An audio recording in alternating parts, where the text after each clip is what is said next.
മധ്യപ്രദേശിലെ ഖാൻദ്വ എന്ന് പറയുന്ന പ്രദേശത്താണ് ഈ സംഭവം നടക്കുന്നത്. ഇവിടെ ഫേമസ് ആയുള്ള ഒരു ഹനുമാൻ ക്ഷേത്രമുണ്ട്. ഈ ഹനുമാൻ ക്ഷേത്രത്തിൽ നിന്നും സ്വർണവും വെള്ളിയും 12 ലക്ഷം രൂപ വില വരുന്ന സ്വർണവും വെള്ളിയും മോഷണം പോകുന്നു. ഇത് വലിയ രീതിയിലുള്ള കോളിളക്കം സൃഷ്ടിക്കുന്നു.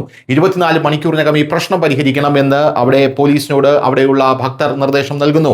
ഹനുമാൻ ക്ഷേത്രത്തിൽ നിന്നും വെള്ളി കിരീടമടക്കം, അതായത് 3 കുടങ്ങളും 2 വെള്ളി കിരീടങ്ങളും അടക്കമാണ് മോഷണം പോയത്. 12 ലക്ഷം രൂപയാണ് ഇതിന്റെ വില എന്ന് പറയുന്നത്.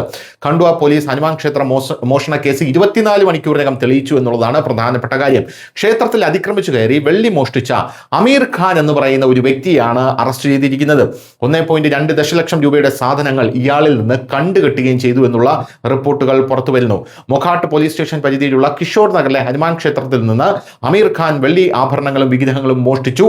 വ്യാഴം വെള്ളി രാത്രിയിലാണ് സംഭവം. വെള്ളിയാഴ്ച രാവിലെ ക്ഷേത്രത്തിലെത്തിയ പൂജാരി പ്രധാന കവാടത്തിന്റെയും ദേവിയുടെ ശ്രീകോവിലിന്റെയും വാതിലിലൂടെ പൂട്ടുകൾ തകർത്ത നിലയിൽ കണ്ടെത്തി. തുടർന്ന് മോഷണത്തെക്കുറിച്ച് ക്ഷേത്ര കമ്മിറ്റി അറിയിച്ചു. ക്ഷേത്രം പോലീസിനെ അറിയിച്ചു. ഇതേ തുടർന്ന് SP Agam Jain, additional SP Mahendra ത്രണേക്കർ, സിറ്റി SP അഭിനവ് ഖാരഞ്ച്, മൊഹാട്ട് പോലീസ് സ്റ്റേഷൻ പോലീസ് എന്നിവർ സ്ഥലത്തെത്തി അന്വേഷണം ആരംഭിച്ചു. പ്രതിയായ ആമീർ വളരെ തന്ത്രപൂർവ്വമാണ് മോഷണം നടത്തിയത് എന്നുള്ളതാണ് പ്രധാനപ്പെട്ട കാര്യം. അറസ്റ്റ് ഭയന്ന് ആദ്യം ക്ഷേത്രത്തിലെ ലൈറ്റുകൾ ഓഫ് ചെയ്യുകയും പിന്നീട് ക്ഷേത്രത്തിൽ സ്ഥാപിച്ചിരുന്ന CCTV ക്യാമറകൾ ഓഫ് ചെയ്യുകയും ചെയ്തു.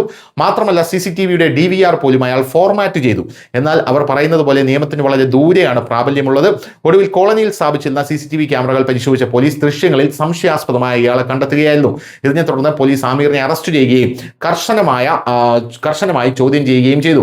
ക്ഷേത്രത്തിൽ നിന്ന് വെള്ളി ആഭരണങ്ങളും വിഗ്രഹങ്ങളും മോഷ്ടിച്ചതായി ഇയാൾ അവസാനം സമ്മതിച്ചു.